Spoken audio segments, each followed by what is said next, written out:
আমাদের যে ঘটনাটা ঘটলো, আমরা শিক্ষক হিসাবে এটা একটা ট্রমাটাইজড হয়ে গেছি। এটা কোনোদিন ভাবতে পারি না। এটা আপনারা ভাবতে পারেন যে আমরা এই শিক্ষক, আমি তো মানে ট্রমাটাইজড এখন পর্যন্ত, ওই সকাল থেকে এই পর্যন্ত মানে আমি কীভাবে চলতেছি আমি বুঝতেছি না ঠিক।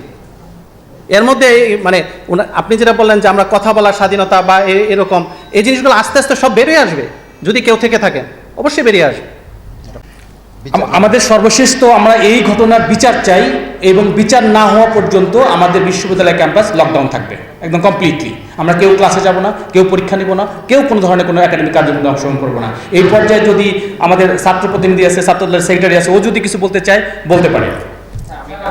বিশ্ববিদ্যালয়ের প্রবেশদ্বার আছে চারটা প্রবেশদ্বারের মধ্যে দুটো প্রবেশদ্বার দিয়ে দুপ্রান্তে দুটো বাজার আছে। জনসাধারণের চলাচলের স্বার্থে দীর্ঘদিন ধরে আমাদের কিন্তু এই রাস্তাটা খোলা।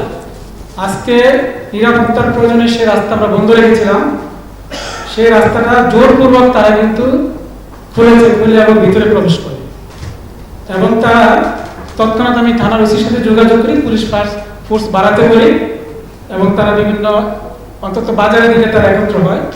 বাজার কমিটির লোকজন সেখানে একত্র হয়েছে, মেন গেট দিয়ে বহিরাগতরা এসেছে, তারা জোরপূর্বক সেখানে বিশ্ববিদ্যালয়ে ঢুকেছে। আমাদের এখানে প্রতিটা গ্রেডে মাত্র একজন আনসার থাকে, তো সেখানে আনসারের পক্ষে এত লোককে ঠেকানো সম্ভব হয়নি। তারা এসেছে অল্প সময়ের জন্য, এবং অল্প সময়ের মধ্যে আমি যেটা শুনতে পেয়েছি, আমার কানে কথাটা এসেছে 2 মিনিটের মধ্যে সাফ করে ফেলবে। এবং আপনারা জানেন যে তারা পরবর্তীতে আমার সহকর্মী যেটা বলেছে, তারা এখানে দাঁড়িয়ে প্রশাসনিক ভবনের চত্বরে কি উদ্দেশ্যে কেন এসেছে, কারা পাঠিয়েছে, কাকে সেভ করতে এসেছে, তারা কিন্তু ভিডিও বক্তব্য দিয়েছে, এবং এই ভিডিও ফুটেজ কিন্তু অনলাইন সোশ্যাল মিডিয়ায় ভেসে বেড়াচ্ছে। তারা তাদের দায় স্বীকার করেছে। তারা যা ঘটনা ঘটিয়েছে সেই হামলার ভিডিও ফুটেজও কিন্তু আপনারা ইতিমধ্যে দেখেছেন, ইতিমধ্যে পেয়েছেন। আমি পরবর্তীতে আমার সাথে বিভিন্ন গোয়েন্দা সংস্থা কথা বলে, থানার ওসি কথা বলে, আমি আমার শিক্ষকদের নিরাপত্তা চাই। আপনারা জানেন যে আমরা শিক্ষক, আমরা একটা কাউকে গালিও দিতে পারি না, কারো গায়ে আমরা হাতও তুলতে পারি না, কিন্তু এটা নির্মম যে এটা কিন্তু আমরা হামলার শিকার হয়েছি। এটা বিশ্ববিদ্যালয়ের ইতিহাসে গত 25 বছরে এরকম কোনো ঘটনা ঘটে নাই যে শিক্ষকদের যারা ডিন, যারা এ গ্রেডের প্রফেসর, তাদের উপর উপর্যুপুরি এভাবে হামলা হয়েছে, ফ্লাইং কিক দিয়ে ফেলে দিয়েছে। এটা ন্যাক্কারজনক, এটা দুঃস্বপ্নের মতো আমাদের কাছে।